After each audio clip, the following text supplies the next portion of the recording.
Day 7 in 3, 2, 1. What?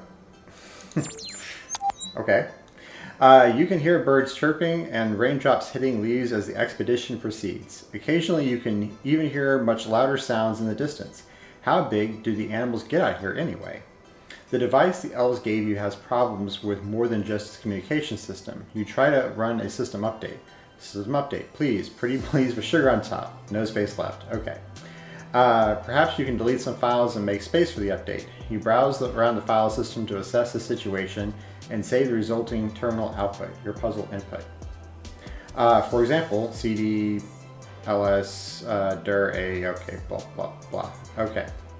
The file system consists of a tree of files, plain data, and directories, which can contain other directories or files.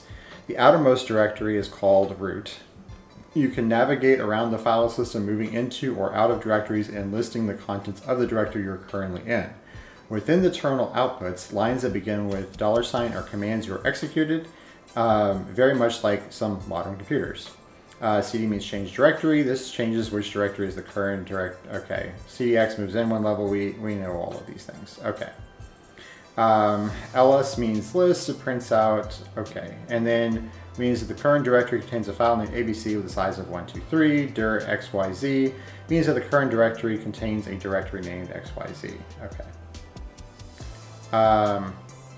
Given the commands and output in the example above, you can determine that the file system looks visually like this. Okay.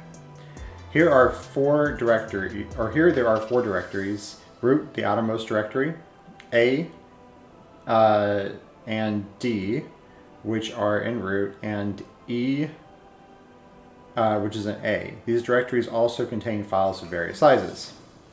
Since the disk is full, your first step should probably be to find directories that are good candidates for deletion.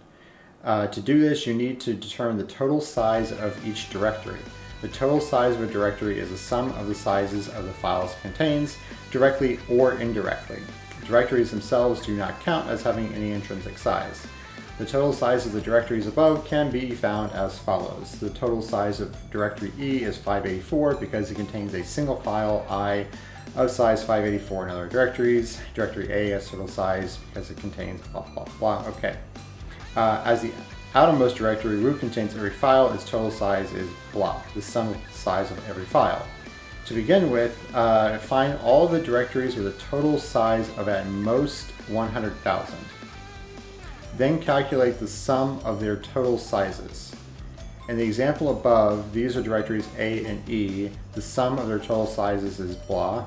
As in this example, this process can count files more than once. Okay. Find all the directories with a total size of at most 100,000. What is the sum of the total directories or sizes of those directories? Okay. This one's gonna be a little more annoying. And to do it in full, just take operating systems when you get to college. Okay. Okay, so I did not do this the most efficient way, and took well over 30 minutes. There's no way I can cut this down into a reasonable sized video. So I'm just gonna walk through the solution I came up with instead. In hindsight, I probably could have used just a stack, because every time we do any sort of directory manipulation, it's either going to be down a directory or up a directory. I don't actually see anything in here that allows you to do multiple directories. I built it on the assumption that that was going to come up, and lesson learned. So at first, I just have a data class for file, string or name, which we don't use, and the size, which we actually do care about. And then a class for directory, which also takes a parent directory as an input, just to make it easier to move up and down. And then has a list of children, or actually it's technically a map, that way it's easier for me to look up. And each of those children is a new directory. And then files, which is just a list of the data class for file. And then for this I need a few helper functions. So the first being get directory size, which we will use to actually sum up the directory. And so from any node, basically we're just going to do the total size of the files that are in here using a nice little sum of operator. And then we're going to use recursion for each children in its children. We're going to increment by the size of that child using recursion, and then to return it. And then get all children. This is something I needed to actually do the summation at the end. And basically, it's just going to do the exact same thing. It's going to do a recursion to get the children, and then others children. And it's just going to flat map them all the way up and make sure to add the current directory or you miss the parents. And then traverse directory, which is basically, it allows you to take an arbitrary path and move to that child. So again, this is probably the over-engineering part, which really made things a lot slower, but again, still interesting to learn through. So basically, the current directory, and then for we split the path off by slashes, assuming there are going to be slashes, which they're not.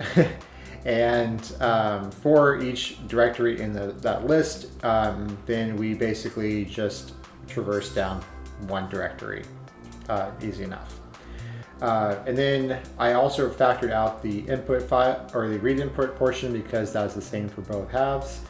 So start with the root directory, and then for each line, if it starts with a $CD, then we're going to change directories. And basically, if it's a root, we assume it's an absolute path, which again could have just been root, but live and learn. And then that's just the traverse directory function that we just used a second ago, or just came up with a second ago. If it's ... then we're just going to go to the parent, which is specifically why I had a link back to the parent directory from each child. It just makes it way easier for this one part. And then if it's not either of those, then that means you're going to a direct child. And so we basically just traverse the directory again, same function as before, but with the current directory instead of the root, and just the new directory. So again, that's the over-engineered part, which took well over half an hour of my time.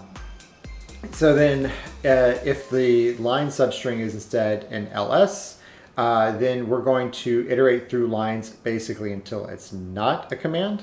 Or we're going to iterate until the next one is a command, I should say. If it's a dir, we're going to add a directory, so that's a new directory type, and then we just add it to the current directory's children. And then else it's going to be a file, and so we split it and then add the file name, which we don't actually ever use, and the file size to the current directory's files. And then iterate through. Next part is just the answers. So part one, basically we create a root, we read that input from above, we get all of its children, and then for all of its children, we sum up their size if it's less than or equal to 100,000. Else we don't sum it up. Okay, so for part two, we already have all the building blocks that we need. So first thing we need to do is figure out how much space we need. And so we need 30 million free, and then we currently have 70 million on the drive minus our root's size available. So that just tells us what our target is. So for each directory, so we're going to do another thing. We're going to do get all children of root again, so we're looking at every directory again. And then for each one of them, we're going to get its size. And if its size is bigger than required space, then we return it. Otherwise, we return just the max value to make sure it rises to the top. And then we just take them in, and that's it. We're done. Anyway, all the code will, of course, be in the GitHub. If you have any questions, let me know. And that's it for week one. See you tomorrow.